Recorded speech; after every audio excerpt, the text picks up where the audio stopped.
ওই শাওয়াল মাসের 6 রোজা করতে হবে আগে।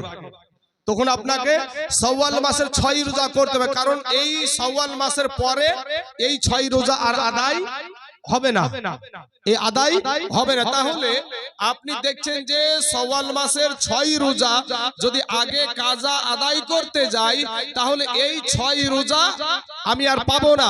তখন আপনি এই 6 রোজাটা করে নিন, করে নেওয়ার পরে আপনি কাজা উঠান। কাজা পরের মাসে উঠানো হবে, তার পরের মাসেও উঠানো হবে। কাজার কোনো সময় নাই, ও যখন ইচ্ছা তখন তোলা যাবে। কিন্তু আপনার এই শাওয়াল মাসের রোজাটা তখন করে নিতে হবে। এখন শাওয়াল মাসের রোজা যে 6 রোজা, এটা ভেঙে ভেঙে করা যাবে না একসঙ্গে করতে হবে? মা 30 দিনে 30টা রোজা রেখেছি, তো 30টা রোজাকে যদি 10 দিয়ে যদি আপনি গুণ করেন, তাহলে 10 30 সং হয় 300। তাহলে 1 বছর হয় কত দিনে ভাই? 365 দিনে 1 বছর।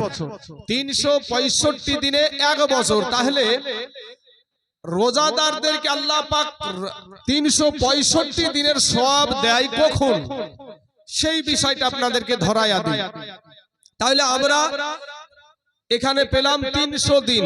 এই রমজান মাসের রোজা রাখার জন্য, 30 দিন রোজা রাখার জন্য আল্লাহ পাক 300 দিন রোজা রাখার সওয়াব দান করে। তাহলে এখনো আমাদের কাছে 65 দিন বাকি আছে। এই 65 দিন কি করে আপনার সওয়াবটা হবে? এটা চলছে আপনার শাওয়াল মাস। এই শাওয়াল মাসের 6টা রোজা আছে। কয়টা রোজা? অনেকেই বলে থাকে সাক্ষী রোজা বলে একটা রোজা বলে না? এই সাক্ষী টাক্ষী এটা নাম না, সাক্ষী বলে কোনো জিনিস নাই। কিন্তু শাওয়াল মাসের 6টা রোজা আছে। এই শাওয়াল মাসে 6টা রোজা কে যদি আপনি 10 দিয়ে গুণ করেন, তাহলে কতদিন হবে? 6 10 60, তাহলে 360 দিন হলো। শাওয়াল মাসে রোজা 6 রোজার কত গুরুত্ব দেখেন। 6টা রোজা আমরা অনেকেই করি না, কিন্তু আমার দয়ার নবী বলছেন এই 6টা রোজা যদি কোনো ব্যক্তি করে, তাহলে 60 দিন রোজা রাখলে যে সওয়াব আল্লাহ দান করে, এই 6টা রোজা রাখলে সেই সওয়াব আল্লাহ তার আমলনামায় দিয়ে দেয়। জোরে বলেন সুবহানাল্লাহ। তাহলে 360 দিনের আমরা রোজা রাখার হিসাব পেয়ে গেলাম। বছরে 5 দিন রোজা রাখা হারাম। কয় দিন? বছরে 5 দিন রোজা রাখা হারাম। কোন কোন দিন? একটা হলো ঈদুল ফিতরের দিন, যে ঈদ আমরা পালন করলাম, এটাও বোধহয় ঈদগাহ নাকি? তো এই এখানে যে ঈদের নামাজটা পড়লেন, এই দিনটা হলো রোজা রাখা হারাম, চলবে না। ঈদের দিনে রোজা রাখা হারাম। আল্লাহ বলে, বান্দারে সারা রমজান মাস তুই আমাকে খুশি করার জন্য কত কষ্ট করে বিবির থেকে দূরে থেকে তুই সুবহে সাদেক থেকে নিয়ে ইফতার পর্যন্ত তুই না খেয়ে থেকেছিস। ও বান্দা, যা আজ আমার নিয়ামতের হালাল খাবারগুলো তোর জন্য দিনের বেলাতে আমি জায়েজ করে দিলাম, অর্থাৎ আমার তরফ থেকে তোদের প্রতি দাওয়াত রইল। জোরে বলেন সুবহানাল্লাহ। অতএব আল্লাহর তরফ থেকে দাওয়াত হওয়ার কারণে এই ঈদুল ফিতরের দিন রোজা রাখা হারাম। আমি বলেছি 5 দিন রোজা রাখা হারাম, তাহলে একদিন আমরা পেলাম। আর একটা হলো ঈদুল আজহা, যেটা কোরবানির ঈদ। ওই কোরবানির ঈদে রোজা রাখা, ওই দিনে রোজা রাখা হারাম।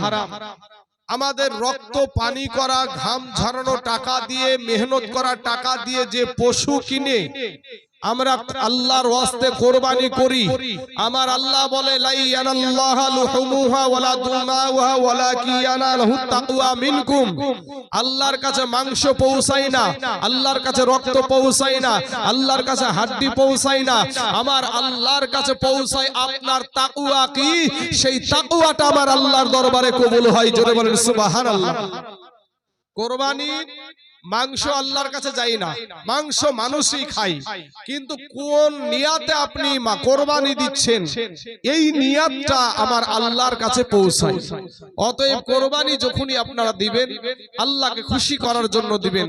কে কি বলবে না বলবে এই যে একটা লজ্জাতে, যে কোরবানির দিনে কোরবানি না থাকলে লজ্জা লাগে, টাকা থাকা সত্ত্বেও আমরা কোরবানি দিই না, অনেকে এরকম আছে। আবার কেউ আছে মোটা তাজা গরু কিনে মানুষকে দেখায় যে দেখো আমরা কি কোরবানি দিচ্ছি, এরকম বহুত মানুষ আছে সমাজে, আছে না ভাই? তো এইগুলা না, নিয়াত হলো আল্লাহকে খুশি করার জন্য কুরবানি করতে হবে। আচ্ছা, তাহলে ঈদুল আজহার দিনও হলো রোজা রাখা হারাম, চলবে না।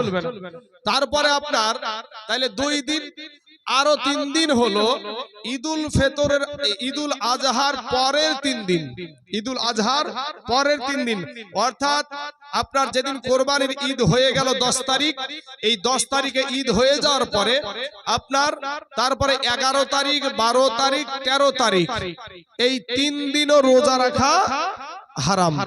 এই 3 দিনও রোজা রাখা চলবে না, একবারে শরীয়তে এটা হারাম। এই 5 দিন রোজা রাখা হারাম।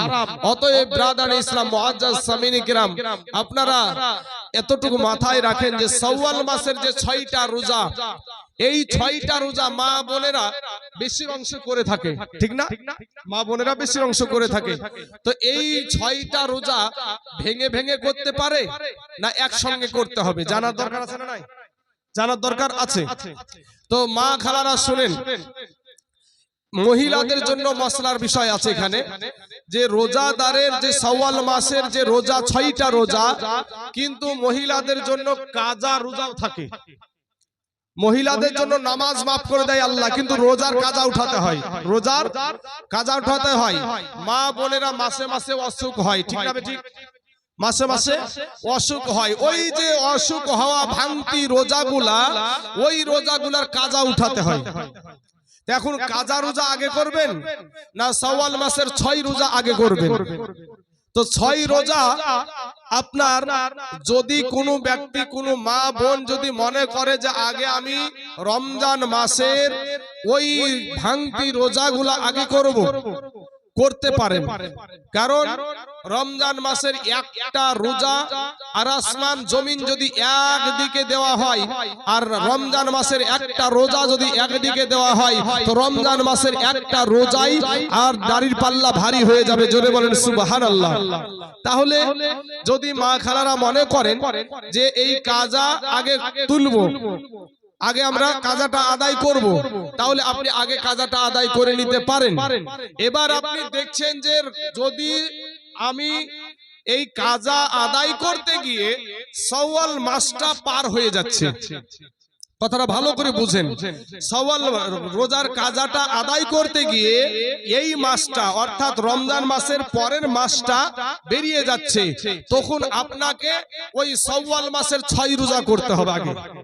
তখন আপনাকে শাওয়াল মাসের 6 রোজা করতে হবে, কারণ এই শাওয়াল মাসের পরে এই 6 রোজা আর আদায় হবে না, এই আদায় হবে না। তাহলে আপনি দেখছেন যে শাওয়াল মাসের 6 রোজা যদি আগে কাজা আদায় করতে যাই, তাহলে এই 6 রোজা আমি আর পাবো না।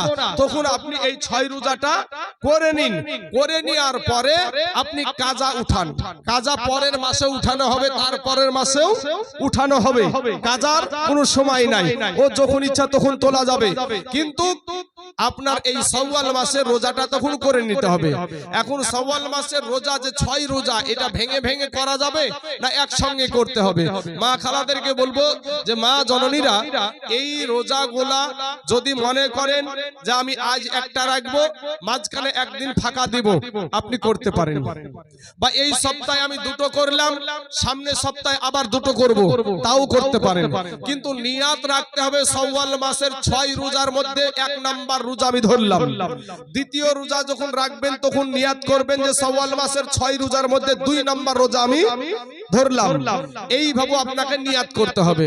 নিশ্চয় আপনারা, আশা করি আপনারা এই শাওয়াল মাসের যে 6 রোজা সম্পর্কে আপনারা ভালোভাবে মোটামুটি জানা গেল। আল্লাহ আমাদের বুঝার তৌফিক দান করুক। সকলেই বলেন আমিন। একবার মুহাব্বতের সহিত দুরূদ শরীফ পড়েন। আল্লাহুম্মা সাল্লি মাওলানা মুহাম্মদ ওয়ালা আলি মাওলানা মুহাম্মদ সাল্লাল্লাহু আলা মুহাম্মাদিন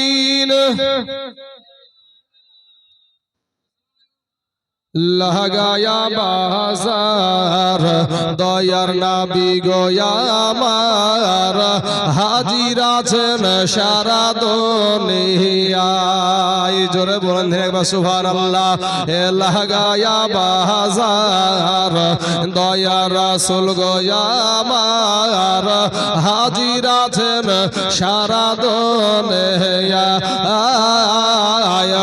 দয়ার নবী গো আমার গড়ায়া সংসার এ আরাম করছেন সোনার মাদেনায় আব্দুল্লাহর পৃষ্ঠ হতে মাবেদার শেখে মেতে জন্ম নিল নবী মক্কাতে দয়ার নবীজি আমার